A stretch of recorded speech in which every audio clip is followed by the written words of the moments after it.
आणि मग उद्याचा बंद हा आपल्या उद्याच्या भविष्य काळातल्या भगिनींसाठी महत्वाचा. ज्यांच्या घरी तिरंगा असतील त्यांनी तिरंगा मोटरसायकल लावा आणि कुणालाही त्रास न देता हुर्या न करता हा एक दुर्दैवी घटनेच्या संदर्भातला बंद आहे. कुठलीही घोषणाबाजी किंवा इतर कुठलंही न करता हा बंद यशस्वी झाला पाहिजे. आला श्रावण श्रावण दारी हिरवाईचं तोरण. व्रतवैकल्याचा हा श्रावण गोकुळच्या श्रीखंड आणि बासुंदीने आणखी मधुर करूया.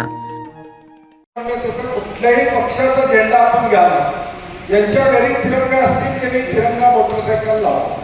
मगाशी विजयराव म्हणले तसं प्रत्येकाला 10 मोटरसायकल आणल्या तरी भरपूर आहे आणि कुणालाही त्रास न देता हुर्या न करता हा एक दुर्दैवी घटनेच्या संदर्भातला बंद आहे.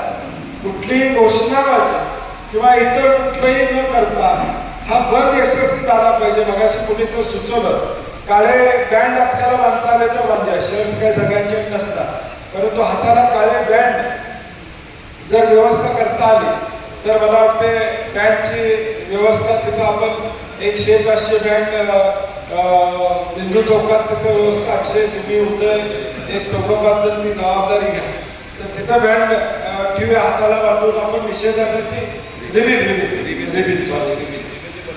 आपण बांधू आणि करूया. आणि सतीशराव म्हणले तसं सकाळपासून 5 वाजेपर्यंत बंद असला पाहिजे ही भूमिका आपण त्या ठिकाणी घेऊया. पत्रकारांनाही माझी विनंती की सकाळपासून 5 वाजेपर्यंत कडकडीत बंद या मुलीच्या घडलेल्या दुर्दैवी घटनेसाठी आहे.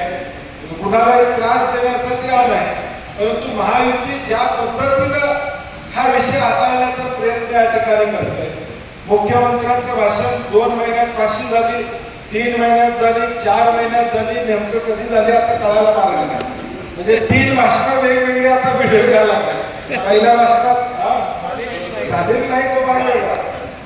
म्हणजे पहिला 2 महिने म्हणले, नंतर 3-4 महिने म्हणले, मग कोल्हापुरात आले शेवटी 2 वर्षावर.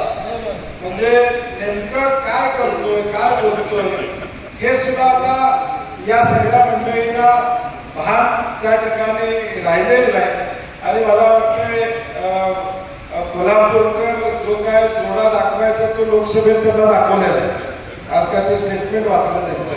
त्यामुळे कोल्हापूरकरांनी जे काय दाखवायचं आहे ते 6 दिवस बसवून जे कोल्हापूरकरांच्या मनामध्ये आहे ते या ठिकाणी शाहू महाराजांच्या माध्यमातून जनतेनं दाखवून या ठिकाणी दिलेलं आहे. त्यामुळं अशी भाषा कोल्हापूरमध्ये चालत नाही. प्रेमाची भाषा, आपुलकीची भाषा, सामंजस्याची भाषा ही या ठिकाणी कोल्हापूरमध्ये चालते. बंधुभावाची भाषा या ठिकाणी चालते. आणि ज्यावेळी दाखवायचं त्यावेळी जनता मताद्वारे दाखवायचं काम त्या ठिकाणी निश्चितपणे करत असते.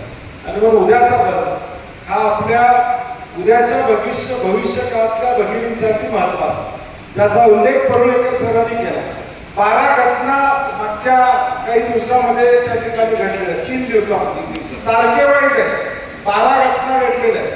आणि म्हणून हे थांबवायचं असेल तर समाज म्हणून आपली जबाबदारी आहे, या समाजातले नागरिक म्हणून आपली जबाबदारी आहे की या बंदमध्ये 100% आजपासून सगळ्यांनी व्हॉट्सअपवर सगळीकडे सांगा हा बंद यशस्वी करायचा. तुमच्या भागामध्ये तुम्ही सांगा.